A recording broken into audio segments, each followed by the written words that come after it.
ಕಳೆದ 3 ಭಾಗಗಳಲ್ಲಿ ನಾವು ನೋಡಿ ಬಂದಿರೋದಂತ ಒಂದು ಸಂಗತಿ ಏನಂತ ಹೇಳಿದ್ರೆ, ದೇವರು ಹಾಗೆ ಮಾಡುವಂತ ವಸ್ತುಗಳು ಇಲ್ಲಾದ್ರೆ ಕಾರ್ಯಗಳು. ಈ ವಸ್ತುಗಳಂತ ಹೇಳೋದು ನಾನು ಹೇಳಿದೆ ಆಗಲೇ, ವಸ್ತುಗಳಂತ ಹೇಳುವ ಜೀವವಿಲ್ಲದಲ್ಲಿರುವಂತ ವಿಶ್ವಾಸಿಯ ಅವಸ್ಥೆ. ಅದಕ್ಕೆ ವಸ್ತುಗಳಂತ ಹೇಳ್ತಾರೆ. ಆದ್ರೆ ಇದು ಕಾರ್ಯಗಳು ಆಕ್ಚುಲಿ. ಅದರಲ್ಲಿ ನಾವು ಈ ಜ್ಞಾನೋಕ್ತಿ ಪುಸ್ತಕದ 6ನೇ ಅಧ್ಯಾಯ 16ನೇ ವಾಕ್ಯದಿಂದ 17, 16, 17, 18 ಅಂದ್ರೆ ಈ 18ನೇ ವಾಕ್ಯ ತನಕ ನಾವು ನೋಡಿದ್ರಲ್ಲಿ 4 ಸಂಗತಿಗಳು ನಾವು ನೋಡಿದ್ವಿ. ಒಂದು, ಹೆಮ್ಮೆಯ ಕಣ್ಣುಗಳು. ಎರಡನೇದು, ಸುಳ್ಳಿನ ನಾಲಿಗೆ. ಮೂರನೇದು, ನಿರ್ದೋಷ ರಕ್ತವನ್ನು ಸುರಿಸುವ ಕೈ. ಕಳೆದ ಭಾಗದಲ್ಲಿ 18ನೇ ವಾಕ್ಯದಿಂದ ನಾವು ನೋಡಿದ್ದು 4ನೇ ವಿಷಯ ಏನಂತ ಹೇಳಿದ್ರೆ, ದುರಾಲೋಚನೆಗಳನ್ನು ಕಲ್ಪಿಸುವ ಹೃದಯ. ಇದು ಅಲ್ಲಿ ನಾವು ನೋಡಿರೋದನ್ನು ಇವತ್ತು ನಾವು ನೋಡ್ಲಿಕ್ಕೆ ಹೋಗ್ತಾ ಇರೋದನ್ನು ಆಲ್ಮೋಸ್ಟ್ ಸೇಮ್, ಒಂದೇ ಕಡೆ ಆಗುವಂತ ವಿಚಾರ, ಹೃದಯದಲ್ಲಿ ಆಗುವಂತ ಆಲೋಚನೆಗಳು. ಆದ್ರೆ ಅದು ಒಂದು ಕೆಟ್ಟದ ರೀತಿಯಲ್ಲಿ ಆಕ್ಟಿವ್ ಪ್ರೊಸೆಸಿಂಗ್ ಹೋಗುವಂತ ಒಂದು ಸಂದರ್ಭದಲ್ಲಿ 5ನೇ ವಿಷಯ ಆಗಿ ನೋಡೋದು ಏನಂತ ಹೇಳಿದ್ರೆ, ಕೇಡು ಮಾಡಲು ತ್ವರೆ ಪಡುವ ಕಾಲಿಂದ ಹೇಳುವಾಗ ನಡತೆ ಇರ್ಬೋದು. ಇದು ಕೆಟ್ಟದನ್ನು ಮಾಡಲಿಕ್ಕೆ ದೊರೆಪಡುವಂತ ಒಂದು ವ್ಯಕ್ತಿಯ ಹೃದಯ, ಆ ವ್ಯಕ್ತಿಯ ಶರೀರ. ಆ ಹೃದಯದಲ್ಲಿ ಅವನು ಏನು ಆಲೋಚನೆ ಮಾಡ್ತಾ ಇದ್ದಾನೋ ಆ ಆಲೋಚನೆ ಮಾಡುವಂತ ಕಾರ್ಯಗಳನ್ನು, ಅದು ಕೆಟ್ಟದಾಗಿದ್ರು ಕೂಡ ಅದು ಮಾಡಲಿಕ್ಕಿರುವಂತ ಆ ಒಂದು ಆತುರ ಪಡುವಂತ ಒಂದು ಕ್ಯಾರೆಕ್ಟರ್, ಒಂದು ಸ್ವಭಾವ. ಇಲ್ಲಿ ಈ ಏನಂತ ಹೇಳಿದ್ರೆ, ಈ ನಡತೆ ಅಂತ ಹೇಳುವಾಗ exactly means A hurt that is eager, impulsive and unhesitating when it comes to doing wrong.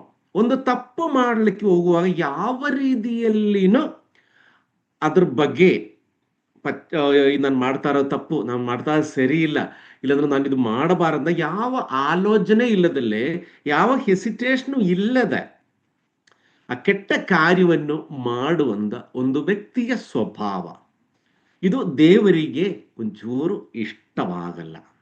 ಅಂಥವನ್ನ ದೇವರು ದೂರ ಮಾಡೋದು. ವಿಶ್ವಾಸಿಗಳ ಮಧ್ಯದಲ್ಲಿ ಇನ್ನೊಬ್ಬರು ಈ ವ್ಯಕ್ತಿಯ ಕೆಟ್ಟದು ಮಾಡುವಂತ, ಆತುರ ಪಡುವಂತ ವ್ಯಕ್ತಿ, ಆ ತೊರೆ ಇರುವಂತ ವ್ಯಕ್ತಿ, ಆ ವ್ಯಕ್ತಿಯ ಹೃದಯದಲ್ಲಿ ಈ ತರ ಹೃದಯ ಇರುವಂತ ಆಲೋಚನೆಗಳಿರುವಂತ ವ್ಯಕ್ತಿ ದೇವರಿಂದ ತುಂಬಾ ದೂರ ಇರ್ತಾರೆ. ಯಾಕೆ ಈ ವಿಷಯಗಳು, ದೇವರು ಹಾಗೆ ಮಾಡುವಂತ ವಿಷಯಗಳು ನಾನು ಏನಕ್ಕೆ ತಗೊಳ್ತಾ ಇರೋದು, ಇಲ್ಲಾಂದ್ರೆ ಯಾಕೆ ನಮಗೆ ಈಗ ಇರೋದು ಕ್ರಿಸ್ತೀಯ ಜೀವನದಲ್ಲಿ, ವಿಶ್ವಾಸಿಯ ಜೀವನದಲ್ಲಿ ತುಂಬ ಪ್ರಾಮುಖ್ಯತೆ ಇದೆ. ಯಾಕೆ ಅಂತ ಹೇಳಿದ್ರೆ, ನಾವು ಕೊಲೆ ಮಾಡಲ್ಲ, ಬೇರೆ ಯಾವ ರೀತಿಯಲ್ಲಿ ಕೆಟ್ಟದನ್ನು ಮಾಡ್ಲಿಕ್ಕೆ ಹೋಗಲ್ಲ, ಇದೆಲ್ಲ ಸರಿನೇ. ಆದರೆ ನಮ್ಮ ಹೃದಯದ ಆಲೋಚನೆಗಳು ಮುಖ್ಯವಾಗಿರೋದನ್ನ ನಾನು ಇದಕ್ಕಿಂತ ಮುಂಚೆ ಎಷ್ಟೋ ಸೇರಿ ಹೇಳಿದ್ದೀನಿ. ನಮ್ಮ ಹೃದಯದಲ್ಲಿ ಇರುವಂತ ಆಲೋಚನೆಗಳಿಂದ ದೇವರಿಂದ ದೂರವಾಗುವಂತ ವಿಶ್ವಾಸಿ ಸಮೂಹ. ಇಲ್ಲಿ ನೋಡಿ, ಕೆಟ್ಟದು ಮಾಡಲಿಕ್ಕೆ hurt that devise wicked plans. ಅದು ಹೃದಯದಲ್ಲಿ ಇನ್ನೊಬ್ಬರಿಗೆ ಕೆಟ್ಟದು ಮಾಡಂದ ಪ್ಲಾನ್ ಮಾಡುವಂತ ಒಂದು ಹೃದಯ, ಆಲೋಚನೆ, ಆ ಮನಸ್ಸು ಹೇಗಾದ್ರೂ ಅದು ಮಾಡಿ ಮುಗಿಸ್ಬೇಕು, ಅವನಿಗೆ ಕೆಟ್ಟದಾಗಿ ನಾನು ನೋಡಬೇಕು ಅಂತ ತ್ವರೆ ಪಡುವಂತ ವ್ಯಕ್ತಿ ಮನಸ್ಸು. ಈ ಮನಸ್ಥಿತಿ ಹೃದಯದ ಆಲೋಚನೆಯಲ್ಲಿ ಕೂಡ ಒಬ್ಬ ವಿಶ್ವಾಸಿಯ ಜೀವನದಲ್ಲಿ ಬರಬಾರದು. ಜ್ಞಾನೋಕ್ತಿ ಪುಸ್ತಕ, ಜ್ಞಾನೋಕ್ತಿಗಳು 1ನೇ ಅಧ್ಯಾಯ 16ನೇ ವಾಕ್ಯ.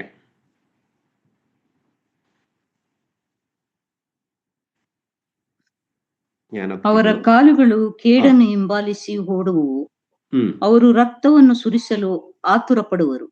Thank you. ಇಲ್ಲಿ ನೋಡಿ ಯಾವ ರೀತಿಯಲ್ಲಿ ಅಂತ ಹೇಳಿ, ಈ ರೀತಿಯಲ್ಲಿ ಸ್ವಭಾವ ಇರುವಂತ ವ್ಯಕ್ತಿಗಳದ್ದು ಆ ಒಂದು ಇಂಪ್ಯಾಕ್ಟ್, ಇಲ್ಲಾಂದ್ರೆ ಅವರು ಸಮಾಜದಲ್ಲಿ ಮಾಡುವಂತ ಒಂದು ಕಾರ್ಯ ಏನಂತ ಹೇಳಿದ್ರೆ, ಅವರಿಗೆ ಯಾರಿಗಾದ್ರೂ ಮೋಸ ಮಾಡಿಲ್ಲ ಆದ್ರೆ ಅವರಿಗೆ ಸಮಾಧಾನ ಆಗಲಿ. ಯಾಕಂದ್ರೆ ಹೃದಯದಲ್ಲಿ ಇದು ಪೂರ್ತಿ ಈ ಆಲೋಚನೆಗಳು, ಈ ಕೆಟ್ಟದಾಗಿರೋದಂತ ಆಲೋಚನೆಗಳು, ಈ ಕಾಲುಗಳಂತ ಹೇಳುವ ನಾನು ಹೇಳ್ತೇನೆ, ಆ ವ್ಯಕ್ತಿಯ ನಡತೆ, ಈ ವ್ಯಕ್ತಿಯ ನಡತೆ ಯಾವ ರೀತಿಯಲ್ಲಿ ಬೇರೆಯವರಿಗೆ ಹೆಂಗಾದ್ರೂ ಕೇಡನ್ನು ಮಾಡಬೇಕು ಅಂದ ಒಂದು ವಿಚಾರದಲ್ಲಿ ಯಾವ ಹೆಸಿಕೇನು ಇಲ್ಲ, ಯಾವ ಹೆಸಿಟೇಷನ್ ಇಲ್ಲದಲ್ಲೇ ಈ ತರ ಕಾರ್ಯಗಳು ಮಾಡುವಂತ ವ್ಯಕ್ತಿಗಳು. ರೋಮಾಪುರದವರಿಗೆ ಬರೆದ ಪತ್ರಿಕೆ 3ನೇ ಅಧ್ಯಾಯ 15, 16, 17, 18. ರೋಮಾಪುರದವರಿಗೆ ಬರೆದ ಪತ್ರಿಕೆ 3ನೇ ಅಧ್ಯಾಯ 15ರಿಂದ 18ನೇ ವಾಕ್ಯಗಳು. ಅವರ ಕಾಲುಗಳು ಅವರು ಹೋದ ದಾರಿಗಳಲ್ಲಿ ನಾಶ ಸಂಕಟಗಳು ಉಂಟಾಗುತ್ತವೆ, ಸಮಾಧಾನದ ಮಾರ್ಗವನ್ನೇ ಅರಿಯರು. 18. ಅವರ ಕಣ್ಣಿಗೆ ದೇವರ ಭಯವೇ ಇಲ್ಲ ಎಂಬುದು. ಸಾಕು ಸಾಕು ಸಾಕು, ಥ್ಯಾಂಕ್ ಯು. ಇಲ್ಲಿ ನೋಡಿ, ಅವರ ಕಾಲುಗಳು ರಕ್ತವನ್ನು ಸುರಿಸಲು ಆದ್ರು ಅಂದ್ರೆ ಕ್ರೂರವಾಗಿರೋದಂತ, ನಿಷ್ಠೂರವಾಗಿರೋದಂತ ಇನ್ನೊಬ್ಬ ರಕ್ತ ಅಂತ ಹೇಳುವಾಗ ನಮಗೆಲ್ಲರಿಗೇನು ಅದು ಒಂದು ಭೀಕರವಾಗಿರೋದೊಂದು ಕಾರ್ಯ.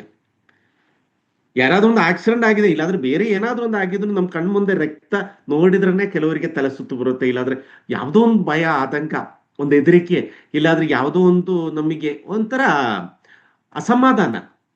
ಇಲ್ಲಿ ನೋಡಿ, ಈ ವ್ಯಕ್ತಿಗಳಿಗೆ ಹೃದಯದಲ್ಲಿ ದುಷ್ಟತನವಿರುವಂತ ದೇವರು ದೂರ ಮಾಡಲಿಕ್ಕೆ ಸಾಧ್ಯವಿರುವಂತ ವ್ಯಕ್ತಿಗಳ ಹೃದಯದಲ್ಲಿ ಹೆಂಗಿರುತ್ತೆ ಅಂದ್ರೆ, ಅವರ ಕಾಲುಗಳು ರಕ್ತವನ್ನು ಸುರಿಸಲು ಆತುರ ಪಡುತ್ತವೆ, ಅವರು ಹೋದ ದಾರಿಗಳಲ್ಲಿ ನಾಶ ಸಂಕಟಗಳು. 17ನೇ ವಾಕ್ಯದಲ್ಲಿ ಸಮಾಧಾನ ಮಾರ್ಗವನ್ನೇ ಅರಿಯರು. ಅಂದ್ರೆ ಇವರಿಗೆ ಸಮಾಧಾನ ಅಂತ ಇರೋದಲ್ಲ, ಅವರಿಗೆ ಅದು ಗೊತ್ತಿಲ್ಲ, ಅದ್ರ ಬಗ್ಗೆ ಯಾವ ರೀತಿಯಲ್ಲಿ ಇನ್ನು ಇಲ್ಲಿ ಹೇಳಲಿಕ್ಕೆ ಏನು ಹೇಳಲಿಕ್ಕೆ ಬರ್ತಾ ಇರೋದಂತ ಹೇಳಿದ್ರೆ, ಈ ತರ ದೇವರ ಮಕ್ಕಳಾಗಿರೋದು ವಿಶ್ವಾಸಿಗಳ ಜೀವನದಲ್ಲಿ ಅವರ ನಡತೆಯನ್ನು ಇನ್ನೊಬ್ಬರಿಗೆ ನೋವು ಕೊಡದಂತಾಗಿರಬಾರದು. ರಕ್ತ ಅಂತ ಹೇಳುವಾಗ ನೋವೇ ಅದು. ಅದೇ ರೀತಿಯಲ್ಲಿ ಯಾವ ದಾರಿಯಲ್ಲಿ ಹೋಗಿದ್ರು ಅಲ್ಲಿ ಸಂಕಟಗಳು, ಇಲ್ಲಾಂದ್ರೆ ಯಾವಂತೂ ವಿಚಾರಗಳು ಇವರಿಂದ ಬೇರೆಯವರಿಗೆ ಆಗಬಾರದು, ವಿಶ್ವಾಸಿ ಜೀವನದಲ್ಲಿ ಆಗಬಾರದು. 3ನೇದಾಗಿ ಸಮಾಧಾನವನ್ನು ಕೊಡುವಂತ ವ್ಯಕ್ತಿಗಳಾಗಿರಬೇಕು, ಸಮಾಧಾನ ಕೆಡಿಸುವಂತ ವ್ಯಕ್ತಿಗಳಲ್ಲ, ಅಸಮಾಧಾನ ಕೊಡುವಂತ ವ್ಯಕ್ತಿಗಳಲ್ಲ. ಈ ಕ್ರಿಸ್ತೀಯ ವಿಶ್ವಾಸಿಗಳಂತ ಹೇಳುವಾಗ, ಕ್ರೈಸ್ತರು ಅಂತ ಹೇಳುವಾಗ ಅವ್ರು ಏನು ಸಮಾಧಾನ ಕೊಡುವಂತ ವ್ಯಕ್ತಿಗಳಾಗಿ ತನ್ನ ಜೀವನದಲ್ಲಿ ಇರಬೇಕು. ಇದು ದೇವರಿಗೆ ಇಷ್ಟವಾಗಿರೋದು ವಿಷಯ. 18ನೇ ವಾಕ್ಯದಲ್ಲಿ ನೋಡಿ, ಅವರ ಕಣ್ಣೆದುರಿಗೆ ದೇವರ ಭಯವಿಲ್ಲ. ಅಂದ್ರೆ ಈ ವ್ಯಕ್ತಿಗಳು ಯಾರು ಈ ತರ ಕೆಲಸಗಳು ಮಾಡ್ತಾರೋ, ಒಂದು ವೇಳೆ ದೇಶಸ್ಥಾನ ಹೊಂದಿರಬಹುದು, ರಕ್ಷಣೆ ಹೊಂದಿರಬಹುದು, ಎಲ್ಲದನ್ನು ವಿಶ್ವಾಸಿ, ಸತ್ವಿಶ್ವಾಸಿ, ಆದರೆ ಜೀವನದಲ್ಲಿ ದೇವರ ಭಯವೆಂದಿರೋದಿದೆಯಲ್ಲ, ದೇವರಿದೆ, ಭಯ ಪಡಬೇಕು, ದೇವರು ಬರ್ತಾರೆ, ಎರಡನೇ ಬರವಣೆ ಇದೆ, ಅದರಲ್ಲಿ ನಾವು ಮಾಡಿದ ಕಾರ್ಯಗಳೆಲ್ಲ ವಿಚಾರಣೆ ಮಾಡ್ತಾರೆ, ಎಲ್ಲ ವಿಚಾರಣೆ ಮಾಡಾದ್ಮೇಲೆ ಕೊನೆಗೆ ಅದಕ್ಕೊಂದು ಪನಿಷ್ಮೆಂಟ್ ಇರುತ್ತೆ, ಒಂದು ಜಡ್ಜ್ಮೆಂಟ್ ಡೇ ಇರುತ್ತೆ. ಇದ್ರ ಬಗ್ಗೆ ಅಷ್ಟೊಂದು ತಲೆ ಯಾರನ್ನು ಕೆಡಿಸಲ್ಲ. ಯಾರು ಕೆಡಿಸಲ್ಲ ಅವ್ರಿಗೆ ಏನಾಗುತ್ತೆ, ದೇವರ ಭಯ ಇರಲ್ಲ. ದೇವರ ಭಯ ಯಾರಲ್ಲಿ ಇರಲ್ವೋ ಈ ತರ ವಿಷಯಗಳೆಲ್ಲ ಅವರ ಹೃದಯದಲ್ಲೇ ಆದ್ರೂ ಕೂಡ, ಇದು ಹೊರಗಡೆ ಇರೋದ ವಿಷಯದಲ್ಲಿ ನಾನು ಹೇಳ್ತಲ್ಲ, ವಿಶ್ವಾಸಿಗಳ ಜೀವನದಲ್ಲಿ ಅವರ ಹೃದಯದಲ್ಲಿ ಆಗುವಂತ ಆಲೋಚನೆಗಳು ಈ ರೀತಿಯಲ್ಲೆಲ್ಲ ಬರಲಿಕ್ಕೆ ಸಾಧ್ಯತೆ ಇದೆ. ಇದು ವಿಶ್ವಾಸಿಗಳು ತಿಳ್ಕೊಬೇಕು. ನಮ್ಮ ಜೀವನದಲ್ಲಿನೂ ನನ್ನ ಆಲೋಚನೆಗಳನ್ನು, ನಾನು ಎಷ್ಟು ಸೇರಿ ಬೈಬಲ್ ಓದಿದ್ರು, ನಾನು ಚಿಕ್ಕ ವಯಸ್ಸಿಂದ ಬೈಬಲ್ ಓದ್ತಾ ಇದ್ದೇನೆ, ಆರಾಧನಾ ಕೂಟಕ್ಕೆ ಹೋಗ್ತಾ ಇದ್ದೇನೆ, ದೇವರ ವಾಕ್ಯ ಕೂಟಕ್ಕೆ ಹೋಗ್ತಾ ಇದ್ದೇನೆ, ಎಲ್ಲದನ್ನು ಸರಿ ಇದ್ರೂ ಕೂಡ ಇನ್ನೊಬ್ಬರ ಬಗ್ಗೆ ನಮ್ಮ ಹೃದಯದಲ್ಲಿ ಅಸಮಾಧಾನವನ್ನು ಇದೇ ರೀತಿಯಲ್ಲಿ ಇರುವಂತ ಯಾವುದಾದ್ರು ಒಂದು ಆಲೋಚನೆಗಳು ಬಂದಿದ್ರು ಕೂಡ ನಾವು ದೇವರಿಂದ ದೂರವಾಗ್ತೀವಿ.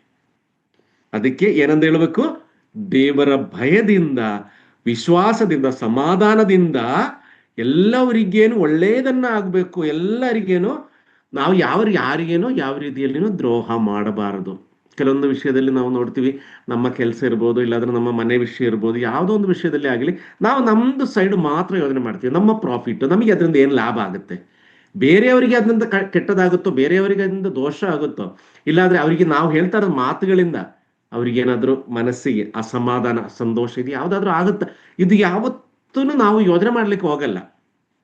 ಒಂದು ವೇಳೆ ಹೇಳಾದ್ಮೇಲೆ ಕೂಡ ಕೆಲವೊಂದು ಸಂದರ್ಭಗಳಲ್ಲಿ ಏನಾಗುತ್ತೆ, ನಾವು ಹೇಳಾದ್ಮೇಲೆ ನಮಗೆ ಅಯ್ಯೋ ಈ ಮಾತು ನಾನು ಹೇಳಬಾರ್ದಿತ್ತು, ಪಾಪ ಅವರಿಗೆ ತುಂಬಾ ಬೇಜಾರಾಯಿತು, ಈಗ ನಮ್ಮ ಮನಸ್ಸಲ್ಲಿ ಅನ್ಸಿದ್ರು ಕೂಡ ನಾವು ಅವರಿಗೆ ಸಾರಿ, ನಾವು ಈ ತರ ತಪ್ಪಾಯಿತು, ನಾನು ಆ ರೀತಿಯಲ್ಲಿ ಅನ್ಕೊಂಡಿರ್ಲಿಲ್ಲ ಅಂತ ಹೇಳಲಿಕ್ಕೆ ಕೂಡ ಒಂಥರ ಹೇಸಿಕೆ ನಮಗೆ. ಹೇಳಿದ್ರೆ ಏನು ಅರ್ಥ, ಏನು ತಪ್ಪಾಗಿ ತಿಳ್ಕೊಳ್ತಾರೋ, ಇಲ್ಲ ಬೇರೆ ಏನಾದ್ರೂ, ಇಲ್ಲ ನಮ್ಮನ್ನ ಇನ್ನೂ ಸಣ್ಣವರಾಗಿ ಇಲ್ಲಾಂದ್ರೆ ಚಿಕ್ಕವರಾಗಿ ನೋಡ್ತಾರೋ, ಆ ರೀತಿಯಲ್ಲಿ ಏನೇನೋ ಭಯಗಳು ಮನಸ್ಸಲ್ಲಿ ತುಂಬಿ ಆ ವಿಷಯಗಳು ಕೂಡ ನಾವು ಹೇಳಲ್ಲ. ತಪ್ಪಾಯ್ತು, ನಾನು ಮಾತಾಡಬಾರ್ದಿತ್ತು ಅಂತ.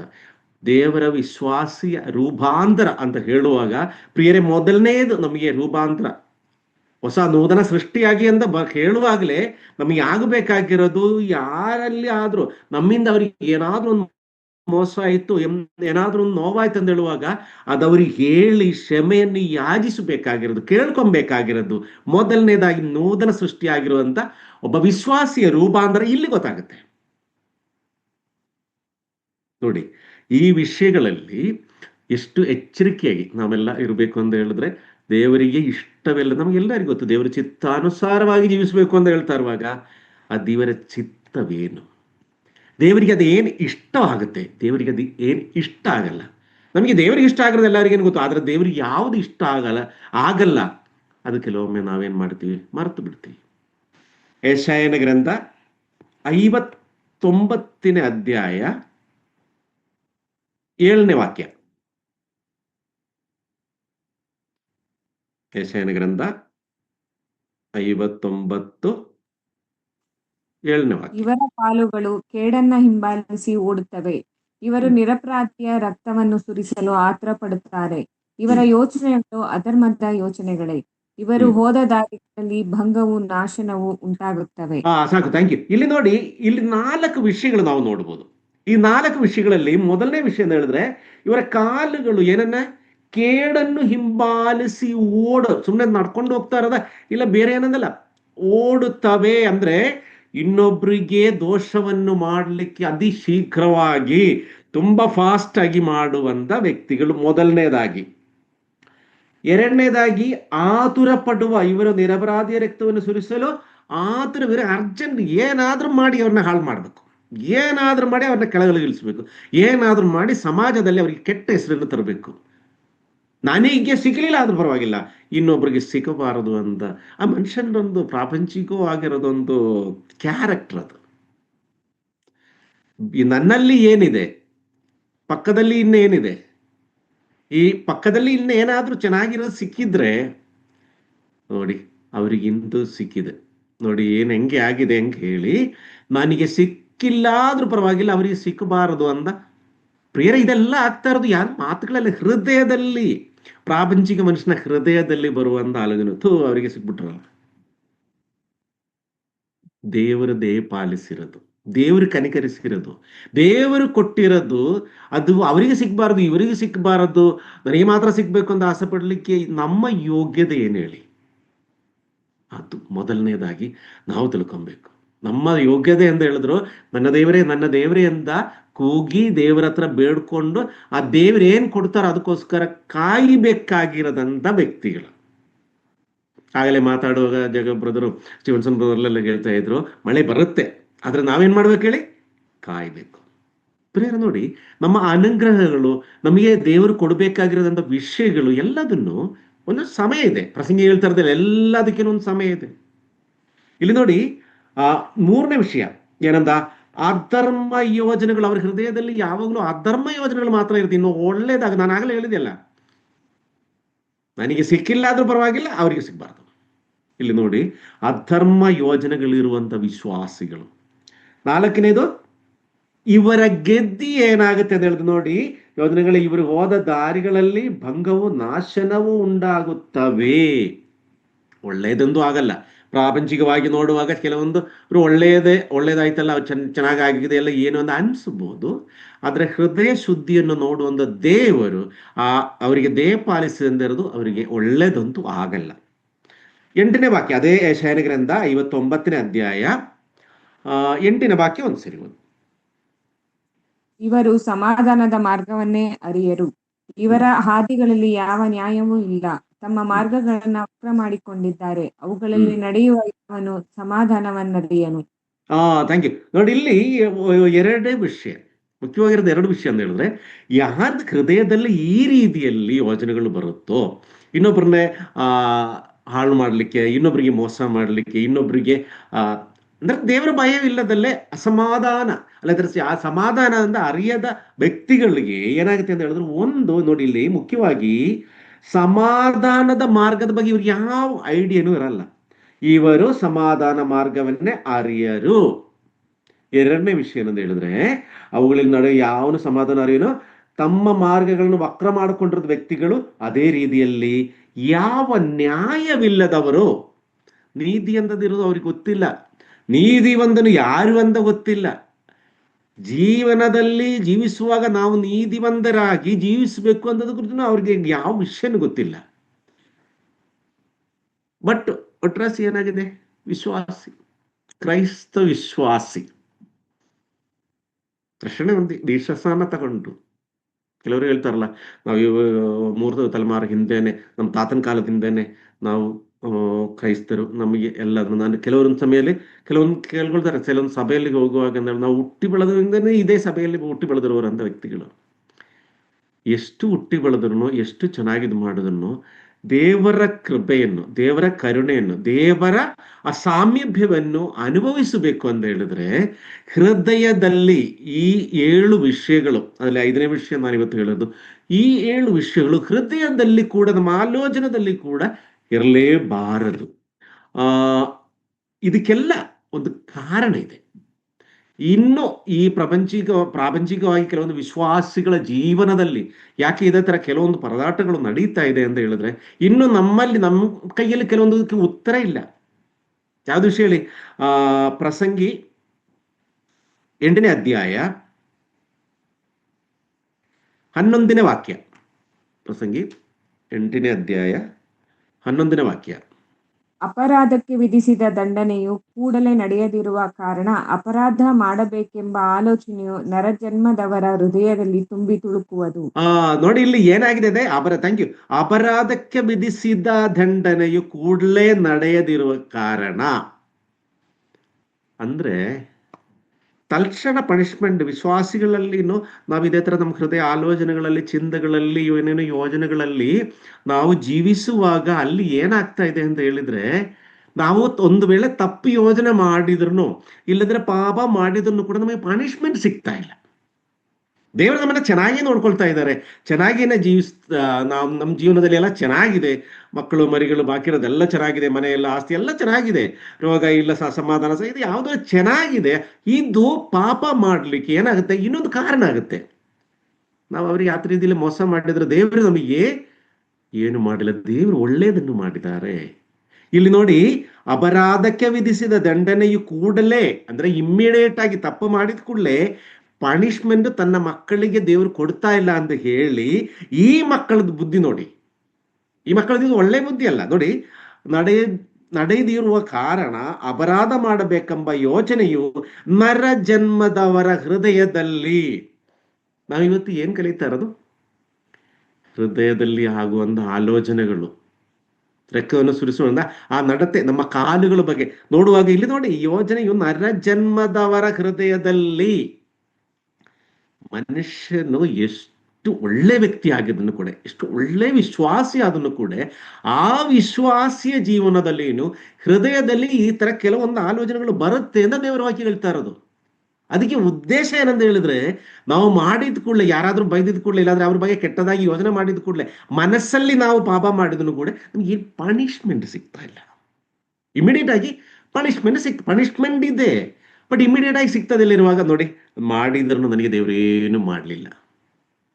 ಪ್ರಾಪಂಚಿಕವಾಗಿರೋದು ಕೆಲವೊಂದು ವ್ಯಕ್ತಿಗಳು ಈ ತರ ಇದ್ದಾರೆ ನೋಡಿ. ಹೃದಯದಲ್ಲಿ ಆ ಒಂದು ಇದು ಮಾಡಬಹುದು, ತೊಂದರೆ ಇಲ್ಲ.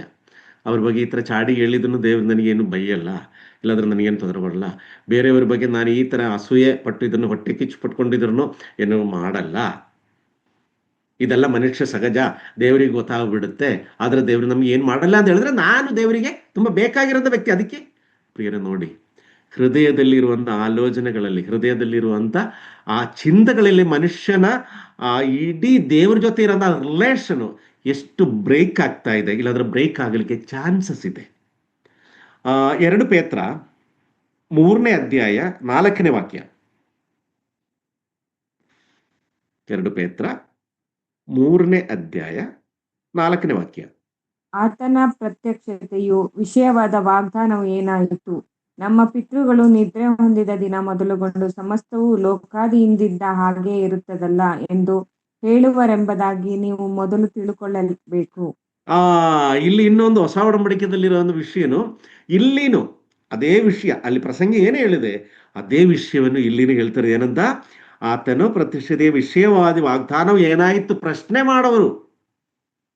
2000 ವರ್ಷ ಹಿಂದೆಯಿಂದನೇ ಬರ್ತೀನಿ ಅಂತ ಹೇಳಿರುವಂತ ವ್ಯಕ್ತಿ ಇನ್ನು ಯಾಕೆ ಬರ್ಲಿಲ್ಲ? ಈಗ ಬರ್ತಾರೆ, ಇವತ್ತು ಬರ್ಬೋದು, ನಾಳೆ ಬರ್ಬೋದು, ನಾಡಿದ್ದು ಬರ್ಬೋದು ಅಂತ ಹೇಳಿ ಇಷ್ಟು ವರ್ಷ ಆಯ್ತು, ಎಲ್ಲಿ ಬರ್ಲಿಲ್ಲ? ನಮ್ಮ ಪಿತೃಗಳು ನಿದ್ರೆ ಹೊಂದಿದ ದಿನ ಮೊದಲುಗೊಂಡು ಸಮಸ್ತವು ಲೋಕಾದಿಯಿಂದ ಇದ್ದಿದ್ದ ಹಾಗೆಯೇ ಇರುತ್ತದಲ್ಲ ಎಂದು ಹೇಳುವರೆಂಬುದಾಗಿ ನೀವು ಮೊದಲು ತಿಳ್ಕೊಳ್ಳಬೇಕು. ಈ ರೀತಿಯಲ್ಲಿ ಪ್ರಶ್ನೆ ಮಾಡೋರು ಬರ್ತಾರೆ. ಯಾಕೆ ಇನ್ನೂ ಏನೂ ಆಗಿಲ್ಲ? ಎಸ್ಪೆಷಲಿ ಕರ್ತನಾದ ಯೇಸು ಕ್ರಿಸ್ತನ ಪ್ರತ್ಯಾಗಮನ ಬಗ್ಗೆ ಎಷ್ಟೋ ಜನರಿಗೆ ಪ್ರಶ್ನೆ ಮಾಡ್ತಾರೆ. ಅದು ನಿಜವಾದ ವಿಶ್ವಾಸಿಯ ಹೃದಯದಲ್ಲಿ ಆ ಆಲೋಚನೆಗೆ ಅದೊಂದು ಉತ್ತರವಿದೆ, ಅದಕ್ಕೆ ಕರೆಕ್ಟ್ ಆಗಿರೋ ಉತ್ತರ ಇದೆ. ವಾಕ್ಯದಲ್ಲಿ ಅದೇ 2 ಪೇತ್ರ 3ನೇ ಅಧ್ಯಾಯ 9ನೇ ವಾಕ್ಯದಲ್ಲಿ ಇದಕ್ಕೆ ಉತ್ತರ ಇದೆ. 2 ಪೇತ್ರ 3ನೇ ಅಧ್ಯಾಯ 9ನೇ ವಾಕ್ಯ. ಕರ್ತನು ತನ್ನ ವಾಗ್ದಾನವನ್ನು ನೆರವೇರಿಸುವುದಕ್ಕೆ ತಡ ಮಾಡುತ್ತಾನೆಂಬುದಾಗಿ ಕೆಲವರು ಅರ್ಥ ಮಾಡಿಕೊಳ್ಳುವ ಪ್ರಕಾರ ಆತನು ತಡ ಮಾಡುವವನಲ್ಲ. ಯಾವನಾದ್ರೂ ನಾಶವಾಗುವರಲ್ಲಿ ಆತನು ಇಷ್ಟಪಡದೆ ಎಲ್ಲರೂ ತನ್ನ ಕಡೆಗೆ ತಿರುಗಿಕೊಳ್ಳಬೇಕೆಂದು ಅಪೇಕ್ಷಿಸುವವನಾಗಿದ್ದು ನಿಮ್ಮ ವಿಷಯದಲ್ಲಿ ದೀರ್ಘ ಶಾಂತಿಯುಳ್ಳವನಾಗಿದ್ದಾನೆ. Thank you so much. ನೋಡಿ, ಇದು ಬೇರೆ ಯಾವ ವಿಷಯಕ್ಕೋಸ್ಕರ, ನಿಮ್ಗೆಲ್ಲರಿಗೂ ತಿಳಿದಿರೋದು ವಿಷಯ, ಅದು ತಿಳಿದಿರೋದು ವಾಕ್ಯ.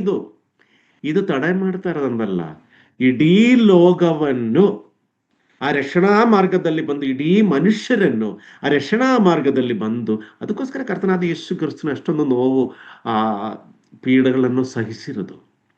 ಯಾರು ನಾಶ ಆಗಬಾರದು, ಎಲ್ಲರೂ ರಕ್ಷಣೆ ಹೊಂದಬೇಕು, ಎಲ್ಲರೂ ನಿತ್ಯ ಜೀವ ಪಡ್ಕೊಬೇಕು. ಆ ಪರಲೋಕದಲ್ಲಿ ಬಿಡಾರವನ್ನು ಸಿದ್ಧ ಮಾಡ್ಲಿಕ್ಕೆ ಹೋಗಿರೋ ಕರ್ತನಾದ ಯೇಸು ಕ್ರಿಸ್ತರು ಬರುವಾಗ ಯಾರನ್ನು ನಾಶವಾಗಿ ಕಾಣಬಾರದು, ಯಾರು ನರಕಕ್ಕೆ ಹೋಗ್ಲಿಕ್ಕೆ ಇರಬಾರದು, ಯಾರನ್ನು ನಶಿಸಿ ಹೋಗಬಾರದು ಅಂತ ಒಂದೇ ಒಂದು ಒಳ್ಳೆ ಉದ್ದೇಶದಿಂದ ಏನಾಗ್ತಾ ಇಲ್ಲ, ಈ ಅಪರಾಧಕ್ಕೆ ವಿಧಿಸಿದ ದಂಡನೆಯನ್ನು ಕೂಡಲೇ ದೇವರು ಕೊಡ್ತಾ ಇಲ್ಲ.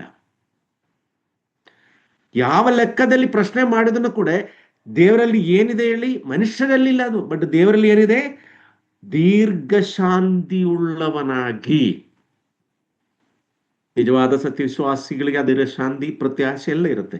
ನನ್ನ ಕರ್ತನಾದ ಯೇಸು ಕ್ರಿಸ್ತನು ಈ ರಾತ್ರಿಯಲ್ಲಿ ಬಂದು ನನ್ನನ್ನು ಕರೆದನ್ನು ಕೂಡ, ದೇವರೇ ನಾನಿದ ನಿನ್ನ ಬಳಿಗೆ, ನಿನ್ನ ಜೊತೆ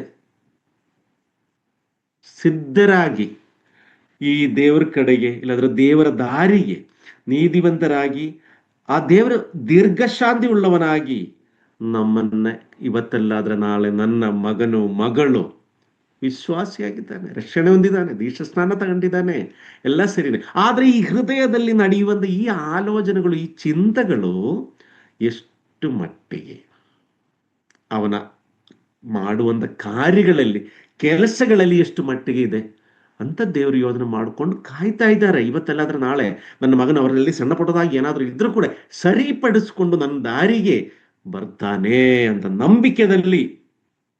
ಇದೇ ಥರ ಎಷ್ಟೋ ಹೃದಯಗಳು ನಮ್ಮ ಹಳೆ ಒಡಂಬಡಿಕೆದಲ್ಲಿ ಆದರೂ ಹೊಸ ಒಡಂಬಡಿಕೆದಲ್ಲಿ ಆದರೂ ನೋಡ್ಬೋದು. ಕಾಯಿನ್ನ ಹೃದಯ, ಅವನು ಯಾವ ರೀತಿಯಲ್ಲಿ ಎಷ್ಟು ಯೋಧನೆ ಮಾಡಿ ಅಂತ ಹೇಳಿದ್ರೆ, ಹೇಬೆಲ್ನ ಹಾಳು ಮಾಡ್ಲಿಕ್ಕೋಸ್ಕರ, ಇಲ್ಲಾಂದ್ರೆ ಅವನು ಸಾಯಿಸುವಷ್ಟು ಅವನೊಳಗೆ ಆ ಹೊಟ್ಟೆ ಕಿಚ್ಚು, ಆ ಸಿಟ್ಟು ಅವನಿಗೆ ಬಂದಿರೋದು. ಅದೇ ರೀತಿಯಲ್ಲಿ ಜೋಸಫಿನ ಅಣ್ಣ ತಮ್ಮಂದಿರಿಗೆ, ಆ ಜೋಸಫ್ ಅವ್ರಿಗೆ ಏನು ಮಾಡಿದ್ದಾರೆ? ಏನು ಮಾಡಲಿಲ್ಲ. ಅಣ್ಣ ಅಣ್ಣ ಅಂತ ಕೂಗಿರೋದು ಪ್ರೀತಿಯಿಂದ ಅವ್ರನ್ನ ಹುಡ್ಕೊಂಡು ಹೋಗಿರೋ ನೀರು ಕೊಟ್ಟಿರೋದೇನು ಹೇಳಿ.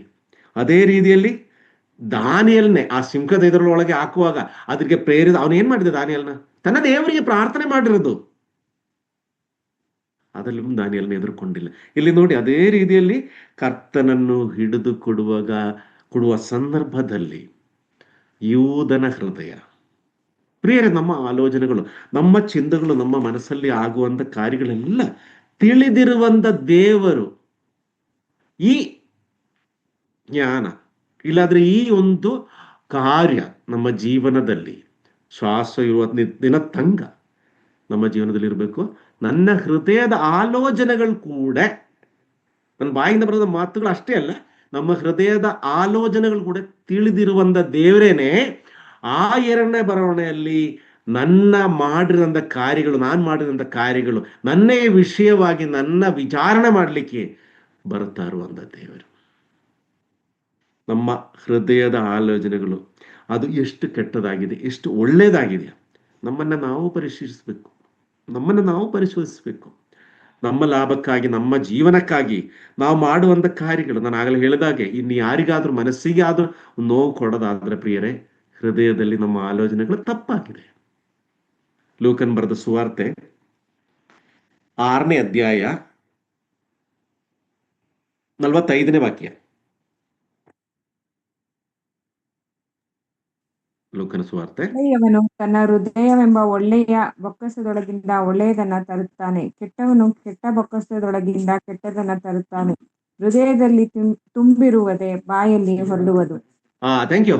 ಇಲ್ಲಿ ನೋಡಿ, ನಾವೆಲ್ಲ ಹೇಳ್ತೀವಿ, ಕೆಲವೊಂದು ಕಡೆ ಹೋಗಿದ್ರೆ ಏನಂದ್ರೆ ಈ ಸಣ್ಣ ಮಕ್ಕಳ ಬಾಯಲ್ಲಿ ಸುಳ್ಳಿರಲ್ಲ, ಇಲ್ಲಾಂದ್ರೆ ತಪ್ಪಿರಲ್ಲ ನಾವು ಹೇಳ್ತೀವಿ. ಯಾಕಂದ್ರೆ ಅವ್ರಿಗೆ ಪ್ರಾಪಂಚಿಕವಾಗಿರುತ್ತೆ ಈ ತಪ್ಪು ಸುಳ್ಳು ಪಾಪ ಇದ್ರ ಬಗ್ಗೆ ಗೊತ್ತಿರಲ್ಲ. ಅವ್ರ ಮನಸ್ಸಲ್ಲಿ ಏನ್ ಅನ್ಸುತ್ತೋ ಅದು ಮಾತಾಡ್ತಾರೆ ಸಣ್ಣ ಮಕ್ಕಳು. ಅದೇ ರೀತಿಯಲ್ಲಿ ಇಲ್ಲಿ ಹೇಳೋದೇನಂತ ಹೇಳಿದ್ರೆ, ಹೃದಯದಲ್ಲಿ ಏನ್ ತುಂಬಿರುವುದೇ, ವಿಶ್ವಾಸಿಯಾಗಲಿ ಅವಿಶ್ವಾಸಿಯಾಗಲಿ ಅವ್ರ ಬಾಯಿಂದ ಹೊರಗಡೆ ಬರ್ತಾ ಇರೋದು ಆ ಹೃದಯದಲ್ಲಿ ಏನ್ ತುಂಬಿದೆ. ಇಲ್ಲಿ ಏನಂತ ಹೇಳಿದೆ, ಒಳ್ಳೆಯದನ್ನು ಹೃದಯದಲ್ಲಿ ತುಂಬಿರೋದ ವ್ಯಕ್ತಿಯಿಂದ ಬಾಯಿಂದ ಏನ್ ಬರುತ್ತೆ, ಒಳ್ಳೆ ವಿಷಯಗಳು, ಒಳ್ಳೆ ವಿಚಾರಗಳು, ಸಮಾಧಾನದಲ್ಲಿರೋ ಸಂತೋಷವನ್ನು ಕೊಡುವಂತ ಮಾತುಗಳು ಬರುತ್ತೆ. ಕೆಟ್ಟದನ್ನು ತುಂಬಿರೋದ್ರಲ್ಲಿ ಕೆಟ್ಟ ಮಾತುಗಳು ಬರುತ್ತೆ, ಬೈಗುಳಗಳು ಬರುತ್ತೆ. ಅದೇ ರೀತಿಯಲ್ಲಿ ಅದು ಯಾರೇ ಕೇಳಿಸ್ಕೊಂಡ್ರು ಸಮಾಧಾನವನ್ನು ಯಾರಿಗೇನು ಸಿಗಲ್ಲ. ವಿಶ್ವಾಸಿಯ ಹೃದಯ. ಅದೇ ರೀತಿಯಲ್ಲಿ ಕಳೆದ ಭಾಗದಲ್ಲಿ ನಾನು ಜ್ಞಾನೋಕ್ತಿ ಪುಸ್ತಕ 4ನೇ ಅಧ್ಯಾಯ 23ನೇ ವಾಕ್ಯದಲ್ಲಿ ನಿನ್ನ ಹೃದಯವನ್ನು ಬಹು ಜಾಗರೂಕತೆಯಿಂದ ಕಾಪಾಡು. ಯಾಕೆ ಅಂತ ಹೇಳಿದ್ರೆ ಅದರೊಳಗೆಯಿಂದ ಜೀವಧಾರೆಗಳನ್ನು ಹೊರಡು. ನಮ್ಮ ಹೃದಯದಿಂದ ಏನು ಹೊರಡಬೇಕು ಹೇಳಿ ಪ್ರಿಯರೇ? ವಿಶ್ವಾಸಿಯ ಜೀವನದಲ್ಲಿ, ಕ್ರಿಸ್ತೀಯ ಜೀವನದಲ್ಲಿ ಕರ್ತನಾದ ಯೇಸು ಕ್ರಿಸ್ತನ ಹಿಂಬಾಲಿಸುವಂತ ವ್ಯಕ್ತಿಗಳಾಗಿರುವಂತ ಆ ಸಹನ ಸ್ನೇಹ ಮನೋಭಾವವನ್ನು ವಿಶ್ವಾಸಿಯ ಜೀವನದಲ್ಲಿ ಅಳವಡಿಸಿ ಜೀವಿಸುವಾಗ ನಮ್ಮ ಹೃದಯದೊಳಗೆಯಿಂದ ಬರಬೇಕಾಗಿರೋದು ಏನು ಹೇಳಿ? ಜೀವಧಾರೆಗಳು. ಇನ್ನೊಬ್ಬರಿಗೆ ಜೀವ ಕೊಡುವಂಥದ್ದು, ಇನ್ನೊಬ್ಬರಿಗೆ ಪ್ರಕಾಶ ಕೊಡುವಂಥದ್ದು, ಇನ್ನೊಬ್ಬರಿಗೆ ಸಮಾಧಾನ ಸಂತೋಷವನ್ನು ಕೊಡುವಂತ ಪದಗಳು, ಮಾತುಗಳು, ಚಿಂತಗಳು ಹೊರಗಡೆ ಬರಬೇಕು. ನಾವೇ ಯೋಚನೆ ಮಾಡಬೇಕು. ಈಗ ನಾನು ನೀವು ಈ ಪ್ರಪಂಚದಲ್ಲಿ ಜೀವಿಸುವ ಸಂದರ್ಭದಲ್ಲಿ ನನ್ನ ಮಾತುಗಳಿಂದ ನನ್ನ ಕುಟುಂಬದಲ್ಲಿ ಸಮಾಧಾನ ಉಂಟಾಗ್ತಾ ಇದೆಯಾ?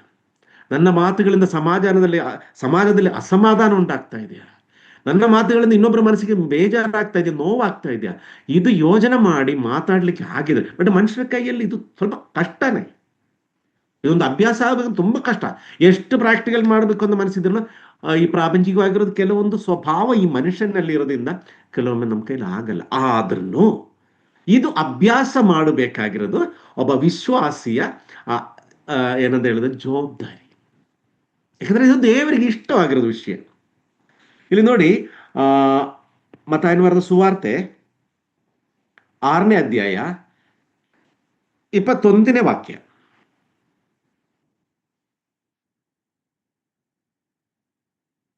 ಮತ್ತಾಯನ ಸುವಾರ್ತೆ 6ನೇ ಅಧ್ಯಾಯ 21. ನಿನ್ನ ಗಂಟು ಇದ್ದಲ್ಲಿಯೇ ನಿನ್ನ ಮನಸ್ಸು ಇರುವುದಷ್ಟೇ. ಸಾಕು. Thank you.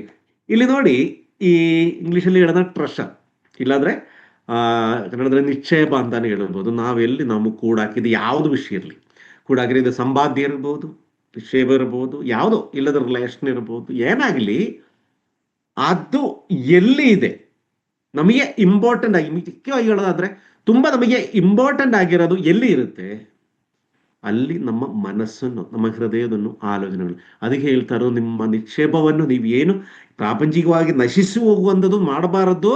ನಿನ್ನ ನಿಕ್ಷೇಪವನ್ನು ಒಳ್ಳೆ ಕಾರ್ಯಗಳನ್ನು ಮಾಡಿ ಪರಲೋಕದಲ್ಲಿ ನಿಕ್ಷೇಪ ಆಗಿರಬೇಕು ಅಂತ. ನೋಡಿ, ಇಲ್ಲಿ ನಮ್ಮ ಚಿಂತಗಳು, ನಮ್ಮ ಆಲೋಚನೆಗಳು, ನಮ್ಮ ಆಡತಗಳು ಎಲ್ಲದನ್ನು ಪರಲೋಕಕ್ಕೆ ತಕ್ಕ ಹಾಗೆ ನಾವು ಜೀವಿಸುವಾಗ ಏನಾಗುತ್ತೆ ಹೇಳಿ? ಆದದ್ರಿಂದ ನೋಡಿ, ನಾವು ಏನ್ ಮಾಡಬೇಕಾಗಿರೋದು ಅಂತ ಹೇಳುವಾಗ ಇಬ್ರಿಯರಿಗೆ ಬರೆದ ಪತ್ರಿಕೆ 3ನೇ ಅಧ್ಯಾಯ 12ನೇ ವಾಕ್ಯ. ಇಬ್ರಿಯರಿಗೆ ಬರೆದ ಪತ್ರಿಕೆ 3ನೇ ಅಧ್ಯಾಯ 12ನೇ ವಾಕ್ಯ.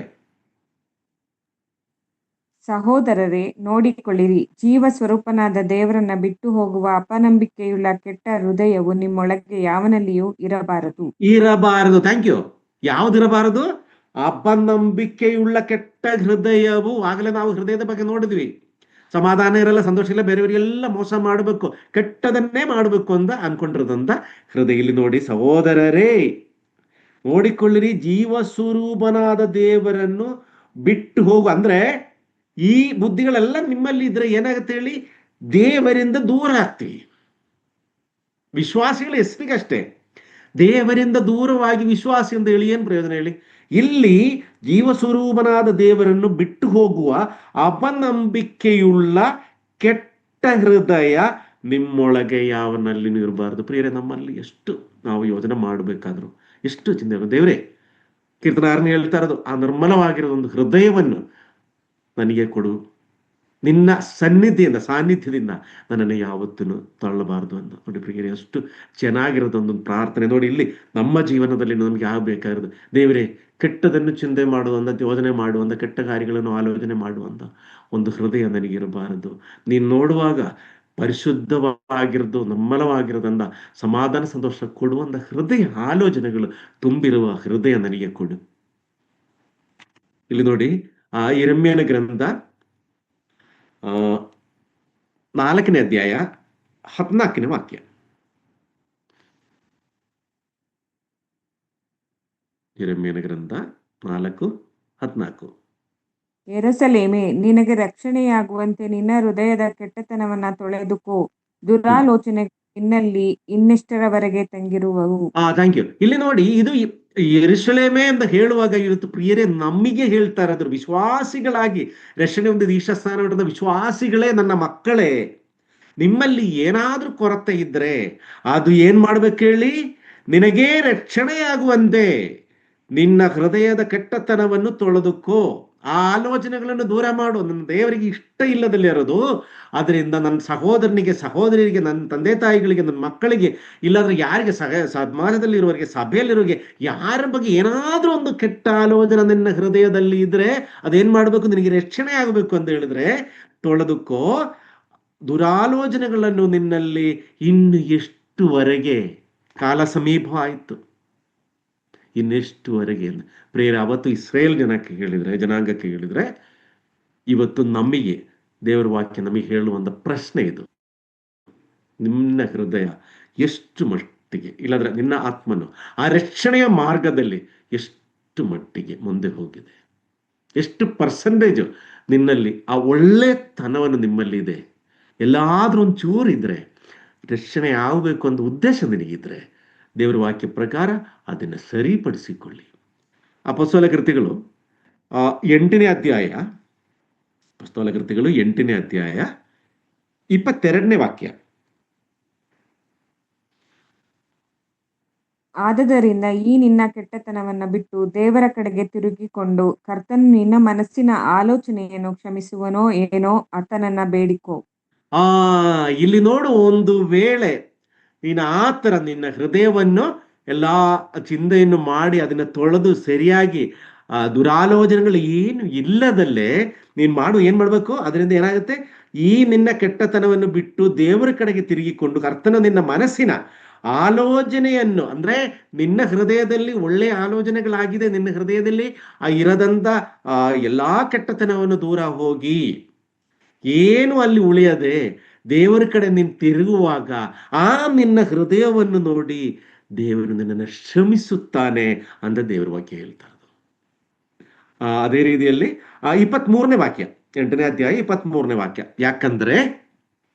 ಯಾಕಂದರೆ ನೀನು ಹಾನಿಕರವಾದ ವಿಷವು, ದುಷ್ಟತ್ವದಲ್ಲಿ ಬಿಗಿಯುವ ಬಂಧನವು ಆಗಿರುವವನೆಂದು ಕಾಣುತ್ತದೆ ಅಂದನು. Thank you.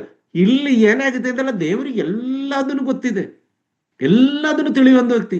ಒಬ್ರು ಮನಸ್ಸಲ್ಲಿ ಇರುವಂತ ಆಲೋಚನೆ ಪ್ರಕಾರ ಅವರಿಗೆ ಅನುಗ್ರಹ ಕೊಡ್ಬೇಕಾ, ಇಲ್ಲ ಅವ್ರನ್ನ ಅನುಗ್ರಹ ಕೊಟ್ಟಿರೋದು ಅನುಗ್ರಹ ತೆಗಿಬೇಕು ಅಂತ ಯೋಜನೆ ಮಾಡುವಂತ ದೇವ್ರು ಇಲ್ಲಿ ಹೇಳ್ತಾ ಇರೋದು ಏನಂತ ಹೇಳಿ, ಯಾಕೆಂದ್ರೆ ನೀನು ಪ್ರಾಪಂಚಿಕ ಮನುಷ್ಯನು, ನಿನ್ನ ಕೈಯಲ್ಲಿ ಏನಾಗುತ್ತೆ, ನಿನಗೆ ಯಾವಾಗಲೂ ಏನಾಗುತ್ತೆ, ನೀನು ಹಾನಿಕರವಾದ ವಿಷವು, ದುಷ್ಟತ್ವದಲ್ಲಿ ಬಿಗಿರುವ ಬಂಧನವು, ಇದರಿಂದ ನನಗೆ ಬಿಟ್ಟು ದೂರ ಬರಲಿಕ್ಕೆ ತುಂಬಾ ಕಷ್ಟವಿದೆ. ಪ್ರಾಪಂಚಿಕ ಮನುಷ್ಯನ ಬುದ್ಧಿನು, ಆ ಶರೀರವನ್ನು, ಆ ಮನಸ್ಸನ್ನು, ಹೃದಯದನ್ನು, ಆಲೋಚನೆ ಎಲ್ಲ ಈ ತರ ಒಂದು ಬಂಧನದಲ್ಲಿ ಆಗಿರೋದು. ಯಾವ್ದು ಜೊತೆ? ಕೆಟ್ಟತನ ಜೊತೆ, ಒಳ್ಳೆತನ ಜೊತೆ ಅಲ್ಲ. ಅಲ್ಲಿಂದ ಅದು ಬಿಟ್ಟು ಕೆಟ್ಟತನದಿಂದ ಎಲ್ಲ ಬಿಟ್ಬಿಟ್ಟು ನಾವು ಒಳ್ಳೆತನಕ್ಕೆ ಬರ್ಲಿಕ್ಕೋಸ್ಕರವೇ ದೇವರು ತನ್ನ ಸ್ವಪುತ್ರನನ್ನು ಕಳಿಸಿ ಆ ಕಲ್ವಾರಿ ಶಿಲುಬೆಯಲ್ಲಿ ತನ್ನ ಶರೀರವನ್ನು ಮುರಿದು ತನ್ನ ರಕ್ತವನ್ನು ಕೊಟ್ಟು ನಮ್ಮನ್ನೆಲ್ಲ ಕಾಪಾಡಿರೋದು. ಹಾಗೆಂದಿರುವಾಗ ಪ್ರಿಯರ ವಿಶ್ವಾಸಿಗಳಾಗಿ ನಾವು ಇರುವಾಗ ದೇವರು ಹಾಗೆ ಮಾಡುವಂಥ ಕಾರ್ಯಗಳು ನಮ್ಮಲ್ಲಿ ಇರಬಾರದು, ನಮ್ಮ ಹೃದಯ ಆಲೋಚನೆಗಳಲ್ಲಿ ಇರಬಾರದು. ಯಾಕೆಂದ್ರೆ ಇದರಲ್ಲಿ ಯಾವ ಬೇಕಾದರೂ, ಎಷ್ಟು ಒಳ್ಳೆಯ ದಾರಿಯಲ್ಲಿ ನಡೆದ್ರು ಕೂಡ, ಯಾವ ಸಂದರ್ಭದಲ್ಲಿ ಬೇಕಾದರೂ ಹಾನಿಕರವಾದ ವಿಷವಾಗಿ ನಮ್ಮ ಹೃದಯದಲ್ಲಿ ಆಲೋಚನೆಗಳು ಹುಟ್ಟಬಹುದು. ಅದೇ ರೀತಿಯಲ್ಲಿ ದುಷ್ಟತ್ವದಿಂದ, ಅದೇ ಹಳೆಯ ದುಷ್ಟತನಕ್ಕೆ, ಆ ಪ್ರಾಣಿಯ ಮನೋಭಾವಕ್ಕೆ, ಆ ಹಿಂಸಿಸುವ ಜಂತುವ ಆ ಒಂದು ಮನುಷ್ಯ human is A social animal ಅಂತ ಹೇಳ್ತಾ ಇರೋದು. ಒಂದು ವೈಲ್ಡ್ ಆನಿಮಲ್ ಕ್ಯಾರೆಕ್ಟರ್ಗೆ ನಾವು ಹೋಗದಲ್ಲೇ ದೇವರು ಕರ್ತನಾದ ಯೇಸು ಕ್ರಿಸ್ತನು ನಮಗೆ ತೋರ್ಪಡಿಸಿದ ಆ ಸಹನ, ಮನೋಭಾವ, ಪ್ರೀತಿ, ಆ ಬಂಧನದಲ್ಲಿ ನಾವು ಆಗಿರಬೇಕು. ಕೆಟ್ಟತನದ ಬಂಧನದಲ್ಲಿ ನಾವು ಇರಬಾರದು, ದುಷ್ಟತ್ವದಲ್ಲಿ ನಾವು ಇರಬಾರದು. ಅದು ಹಾನಿಕರವಾಗಿ ಬೇರೆ ಯಾರಿಗೇನು ಹಾನಿಕರವಾಗುವಂತ ವಿಷವಾಗಿರೋದಂತ ಚಿಂತಗಳು, ಆಲೋಚನೆಗಳು ನಮ್ಮ ಹೃದಯದಲ್ಲಿ ಇರಬಾರದು. ಇದು ದೇವರ ವಾಕ್ಯ ಹೇಳ್ತಾ ಇರೋದು.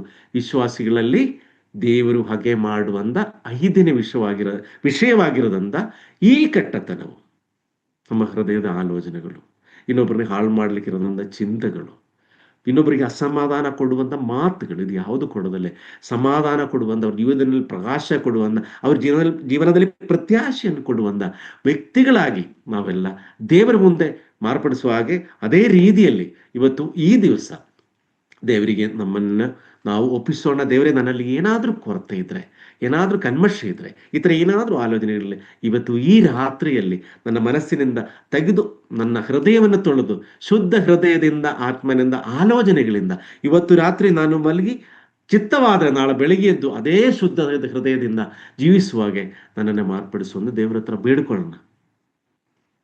ನಮ್ಮ ಜೀವನದಲ್ಲಿ ನಮ್ಮ ದೇವರಿಗೆ ಬೇಡಿಕೊಳ್ಳೋದು ಒಂದು, ಪ್ರಾರ್ಥಿಸಬೇಕಾಗಿರೋದು ಅದೊಂದೇ, ಸ್ತುತಿಸಬೇಕಾಗಿರೋದು ಒಂದೇ. ನಮ್ಮ ಹೃದಯದಲ್ಲಿ ಆಲೋಚನೆಗಳಿರಬೇಕು.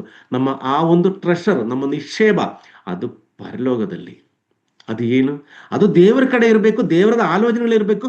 ಈ ಭೂಮಿಯಲ್ಲಿ ಮಾಡುವಂಥ ಒಳ್ಳೆತನ ಇರಬೇಕು.